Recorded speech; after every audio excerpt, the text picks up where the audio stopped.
What makes a place sacred? Is it the energy, the ley lines on the earth, or is it the magic and lore? The stories that have been passed down from generation to generation. I believe that it's all of these things mixed up together in one. Have you ever visited a location and felt the energy of the place and just knew this place is sacred? Sacred places are all over the world. Some are man-made, while others are natural and from Mother Earth, but all of them have this one thing in common. They all possess an energy that can't quite be explained. Places like the Pyramids of Giza, the Ghats of Varanasi in India, Uluru or the Big Red Rock in Australia, the Church of St. George in Ethiopia, the Western Wall in Israel, the Sistine Chapel in Italy, and Devil's Tower in the US and the state of Wyoming, and so many more places all over this planet.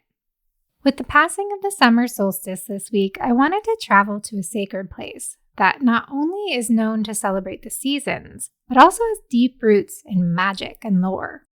So I'd like to invite you to travel with me today to one of these sacred places, Stonehenge. When you think of Stonehenge, what's the first thing that comes to mind?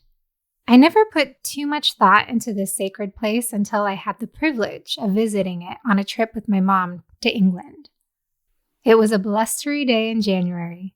The cold wind whipped around us as we stepped off the tour bus and into what seemed like the middle of the countryside England. There were sheep all around us grazing on the grass in the fields. Dark and light gray clouds were overhead with little spots of sunlight poking through here and there. We pulled our winter coats around us and walked the short distance to a place that up until now we had only seen in books or on TV shows. Soon, after a couple of minutes of walking, it came into view. There it was, Stonehenge. And as if the universe cued it up perfectly for us, as soon as we laid eyes on this sacred place, the clouds parted and the sun shone through, giving us a glimpse of Stonehenge and all its glory and mystery. There's no doubt that Stonehenge has been shrouded in mystery since its creation, but did you know that it had humble beginnings? About 5,000 years ago, it was first built as a temple, a place of ceremony, of burial, and of celebration. The first Stonehenge was simple. Just a circular ditch and bank with perhaps a few small upright timber posts or stones. It wasn't until 2500 BC that much larger stones had been brought to the site. These huge sarsen stones came from North Wiltshire, and some smaller blue stones came from West Wales. Thus began over 800 years of construction and alteration stretching into the period known as the Bronze Age. By this time, Stonehenge was deemed the greatest temple in Britain. If you're not familiar with this sacred place, its banks, ditches, and standing stones are arranged in sophisticated alignments to mark the passage of the sun and the changing of seasons. For centuries, Stonehenge has inspired people to study and interpret it. It's documented back into medieval times, where writers suggested magic as an explanation of how it was created. To this day, though, the true purpose and origin story of Stonehenge still remains a mystery. Theories range from the legendary Welsh wizard Merlin, yes, Merlin featured in the tales of King Arthur, having transported the rocks from Ireland, to the stone circle being a model for female fertility, to a calendar used for seasonal rituals, and an astronomical prediction tool for phenomena like solar eclipses.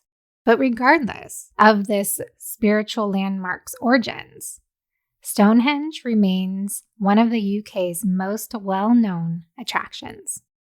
Some believe there are even ties to Druidic and pagan cultures as well. Even to this day, some groups of them still gather at the site to celebrate the equinoxes and the solstices. The tale that intrigued me the most, though, about Stonehenge and how it came to be was the one about the legendary Welsh wizard, Merlin. I'm a sucker for magic and mystery, so I did a little digging and found a story I'd like to share with you today. So hit pause, grab some tea or your favorite beverage, sit back, light a candle or two, as I tell you the tale of Merlin and the making of Stonehenge. As it has been said, archaeologists have their ideas about how and why Stonehenge was built. However, the annals of legend have a different story, one that involves Merlin, the magician. The story begins not in Neolithic times, but in the troubled years of the 5th century, after the Roman legions had withdrawn from Britain. The Saxons had invaded and were advancing rapidly across the land. The native British sought to resist them to sustain the remnants of Romano-British civilization. There was terrible fighting between the Saxons and Britain, and there was so much bloodshed that their respective leaders agreed to meet at a spot on Salisbury Plain to try to negotiate a peace treaty. It had been agreed that the leaders should meet together unarmed, but the Saxon chieftains treacherously smuggled in their knives. The leaders stood in a circle in which Saxon and Briton alternated as they began to parley. However, not for long. At a signal, all the Saxon chieftains drew out their knives and each stabbed the Briton standing immediately to his left, thus giving the Saxons an upper hand for some time.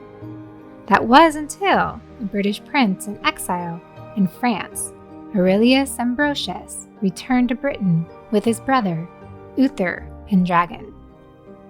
Ambrosius won a major victory against the Saxons. Having done so, he desired to honor the British chiefs who'd been murdered on Salisbury Plain by building them a monument in the exact spot where the atrocity had occurred. He called for advice from a wise man of prodigious repute, Merlin, who told him of a fabulous stone circle that had been built by giants called the Giants' Dance, located on a mountain in Ireland. Ambrosius sent Merlin and Uther Pendragon to lead an expedition to Ireland to steal the Giants' Dance. There was fighting, of course, because the Irish quite understandably wanted to keep the structure in Ireland, but Uther's warriors prevailed and won that fight. However, now there came the problem of how to transport this huge stone circle back to Salisbury Plain. Merlin applied his esoteric knowledge and uprooted the stones, transporting them on ships, to which he then re-erected the monument at the very spot where the Saxon chieftains had so treacherously slain the British leaders. When, in due course, Aurelius Ambrosius died, he was also buried in the Giants' Dance, now known as Stonehenge. So too was Uther Pendragon. If Uther sounds familiar, he was the father of the future King Arthur, and according to legend, Arthur was expected to be buried at the Giants' Dance too. However, as the tale is told, Arthur never died and was instead transported, badly wounded, to the Isle of Avalon, where he lays there to sleep and dream to this day, waiting to return to his country in their hour of need.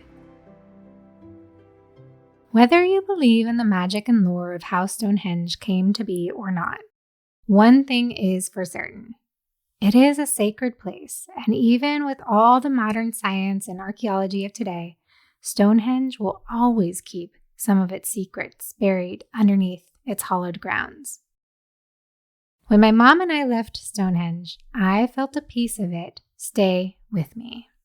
Call it magic or call it energy. Whatever you decide to call it, Stonehenge will continue to draw in hundreds of thousands of visitors each year to experience its mystery and marvel at its amazing construction.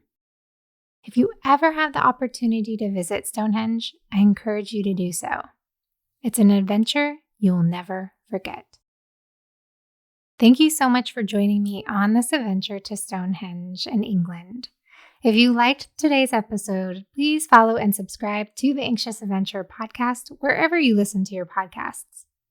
Links and references are in the show notes, and I just want to give a special shout out to the blog post I found containing the story of Merlin and the making of Stonehenge. You'll find that in the show notes as well. In other news, I am starting a new 7-week workshop called Journey Through the Chakras, where we'll dive deep into each of the 7 main chakra energy centers. You can join me for all 7 or intuitively pick which one you'd like to know more about.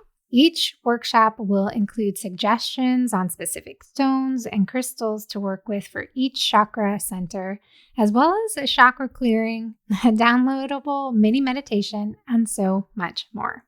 These workshops will be interactive and fun, and at the end, I'll leave some room for any questions you may have. If working with your energy and crystals is something you'd like to start doing and learn more about, this is the perfect introduction to do just that. Your energy matters, and just like taking a shower or brushing your teeth, we need to learn good energy hygiene. To learn more, follow me on my Instagram at Mariposas Guys. I'm planning on starting the 2nd week of July, where we'll learn about the root chakra first. Before I go, I want to leave you with just one last thing to remember. Life is an adventure, and we're meant to live it as such. Until next time, my dear sacred adventurers. Ciao. Besos. Mwah.